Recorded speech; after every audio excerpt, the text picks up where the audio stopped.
અત્યારે હાલમાં ધોરણ 6 થી 12ની જે બાળકીઓ છે એમના માટે સેલ્ફ ડિફેન્સ તાલીમ દીક્ષા પોર્ટલ પરથી લેવાની થાય છે.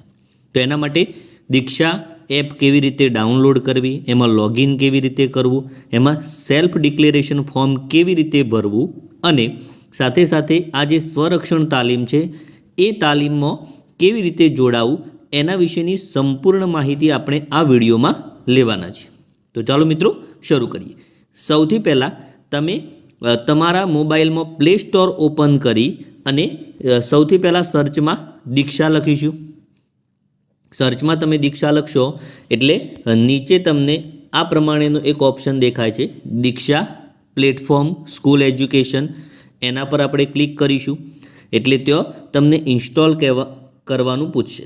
તમારે આ એપ્લિકેશન ઇન્સ્ટોલ કર્યા બાદ એને શું કરવાની છે, ઓપન કરવાની છે. તો આપણે ઓપન ઉપર ક્લિક કરીશું એટલે આ પ્રમાણે સૌથી પહેલાં ભાષા સિલેક્શન, તો ગુજરાતી ભાષા આપણે સિલેક્ટ કરી ચાલુ રાખો. હવે તમારે અહીંયા તમારું સ્વાગત છે, તમે છો, એમાં ખાસ ધ્યાન રાખજો આપણે વિદ્યાર્થી સિલેક્ટ નથી કરવાનું. ત્યાં તમારે અન્ય ઓપ્શનને સિલેક્ટ કરવાનો છે કે જેથી તમે લોગિન કરી શકો. તો અન્ય ઉપર આપણે ક્લિક કરી અને બોર્ડ પસંદ કરી લઈશું. તો બોર્ડમાં તમે ગુજરાત સ્ટેટ પછી સબમિટ કરી દેજો. ત્યાર પછી એ જ પ્રમાણે માધ્યમમાં ગુજરાતી અંગ્રેજી જે હોય એ માધ્યમ અને તમારો જે વર્ગ હોય એ વર્ગ સિલેક્ટ કરી અને ચાલુ રાખો ઉપર ક્લિક કરી દઈશું.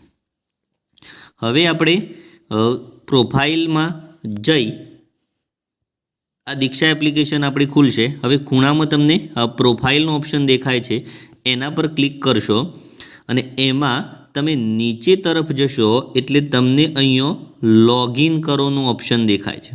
તો એના પર આપણે ક્લિક કરીશું એટલે તમારા જેટલા પણ ઈમેલ આઈડી હશે એ માટે તમારે ધ્યાન રાખવાનું છે કે સાઇન ઇન વિથ ગૂગલ આપણે કરી દેવાનું છે. સાઇન ઇન વિથ ગૂગલ કરીશું. હવે અહીંયા તમારું જે પણ મેલ આઈડીથી તમે લોગિન કરવા માગો છો એ મેલ આઈડી પર ક્લિક કરવાનું. એ ક્લિક કરશો એટલે તમે મેલ આઈડીથી લોગિન થઈ જશો. હવે તમારે તમારું સેલ્ફ ડિક્લેરેશન ફોર્મ ભરવાનું છે. આ લોગિનની ઓપ્શન પૂરી થઈ.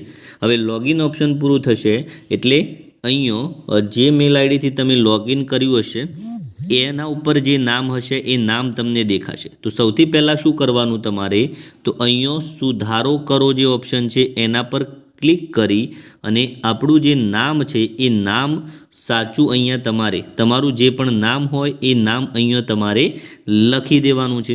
નામ લખ્યા પછી આપણે સબમિટ પર ક્લિક કરવાનું છે એટલે તમારું સાચું સંપૂર્ણ નામ અહીંયા લખવાનું એટલે તમારા સર્ટિફિકેટમાં એ નામ આવશે.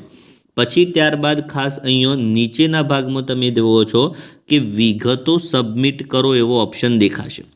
તો એના પર આપણે ક્લિક કરવાનું છે અને વિગતો સબમિટ કરો ક્લિક કરવાનું એટલે સૌથી પહેલાં આઈએમ, તો એમાં તમારે અધર ઉપર સિલેક્ટ કરી અને સબમિટ આપશો. ત્યાર પછી વિથ, તો આપણે ગુજરાત સિલેક્ટ કરવાનું છે, તો રાજ્યનું નામ. તો તમારી નીચે વિગતો તમે જે ભરી હશે એ વિગતો આવી જશે એટલે કે તમારું નામ, રાજ્ય, જિલ્લો.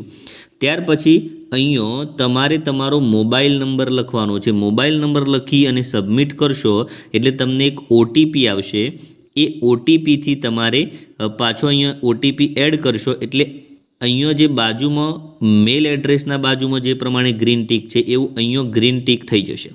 ચલો, ત્યાર પછી અહીંયા તમારે તમારી સંસ્થાનું નામ, શાળાનું નામ લખવાનું છે. ત્યાર પછી અહીંયા તમારે તમારી શાળાનો ડાયસ કોડ લખવાનો છે. બરાબર ધ્યાન રાખજો, જો તમારી પાસે ના હોય તો તમારા વર્ગ શિક્ષક પાસેથી એ મેળવી લેવાનો છે. અને ત્યાર પછી નીચેનો જે ભાગ છે ત્યાં તમારે તમારો જે ડાયસ કોડ છે 18 અંકનો ડાયસ કોડ દરેક વિદ્યાર્થીનો હશે એ ડાયસ કોડ તમારે અહીંયા લખવાનો છે. ચલો, આ વિગતો ભરાઈ જાય એટલે હું આ વિગતો દીક્ષાના સંચાલકો સાથે શેર કરવા માગું છું. એના પર ક્લિક કરી અને નીચે જે સબમિટ ઓપ્શન છે એ સબમિટ ઓપ્શન ઉપર આપણે ક્લિક કરી દેવાનું છે. સબમિટ ઓપ્શન ઉપર તમે ક્લિક કરશો એટલે તમારી જે વિગતો છે એ તમામ વિગતો સેલ્ફ ડિક્લેરેશન ફોર્મ તરીકે ભરાઈ જશે. તો આ પ્રમાણે તમારે તમારું સેલ્ફ ડિક્લેરેશન ફોર્મ ભરી દેવાનું છે.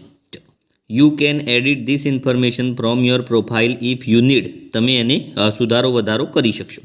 તો અહીંયા તમે નીચેના ભાગમાં વિગતો જોશો તો તમારી જે પણ સંપૂર્ણ વિગતો છે એ વિગતો અહીંયા આવી જશે. તો આ પ્રમાણે તમારે તમારી જે પણ વિગતો છે એનાથી સેલ્ફ ડિક્લેરેશન ફોર્મ ભરી દેવાનું છે. હવે સેલ્ફ ડિક્લેરેશન ફોર્મ ભરાઈ જાય પછી નીચે તમને અહીંયા કોર્સનો ઓપ્શન દેખાય છે, એના પર તમારે ક્લિક કરવાનું છે. કોર્સ ઉપર આપણે ક્લિક કરી અને ઉપરના ભાગમાં સ્વરક્ષણ એવું લખી અને સર્ચ કરવાનું છે.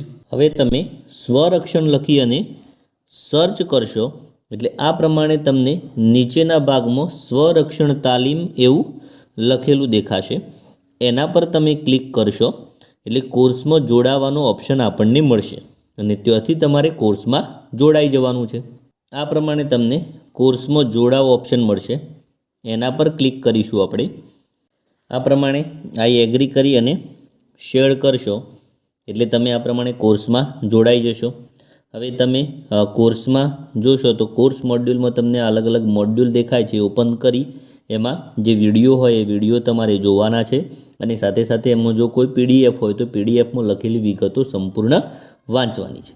તો આ પ્રમાણે તમારે તમારી જે તાલીમ છે એ સ્વરક્ષણની તાલીમ કુલ 24 ભાગની છે, એ ધ્યાન રાખીશું આપણે. અને દર મંગળ, ગુરુ અને શનિવારના દિવસે એક એક ભાગ મૂકવામાં આવશે.